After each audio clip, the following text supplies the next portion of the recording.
In today's video, I'm going to teach you, insert video title here. We'll walk through how to check a file's activity and viewer details in Google Drive using the web interface, so you can understand who's interacting with your content and when. This is especially useful for tracking engagement on shared materials or auditing changes over time. First, open Google Drive in your web browser and navigate to the file you want to check.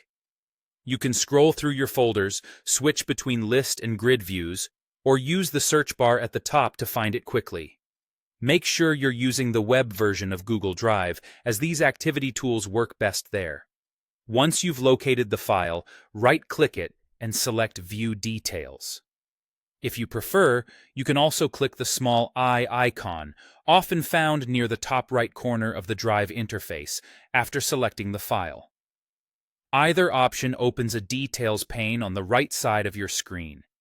In that Details pane, look for the Activity tab. You'll also see a Details tab, but Activity is where the timeline of interactions lives.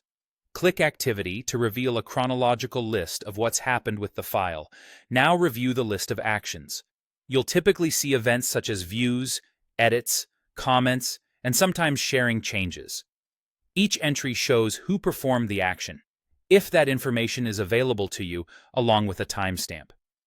If you're viewing a Google Doc, sheet, or slide, you may notice especially clear entries for comments and edits, while other file types often show views and access events.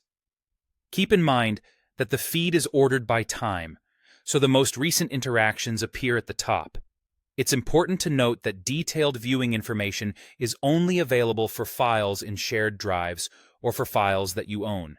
If you don't see viewer names or view events, that's often because the file is outside a shared drive and you aren't the owner, or because privacy settings limit what's displayed.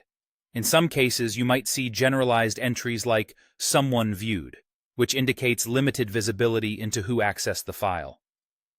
Use what you find here to track engagement or audit file activity. For example, you can confirm whether teammates have opened a document before a meeting, understand which assets are getting the most attention, or verify when changes and comments were made. If you're managing a project or distributing resources, this timeline can help you follow up with the right people and keep your workflow on schedule. That's it. You've checked file activity and viewer details in Google Drive.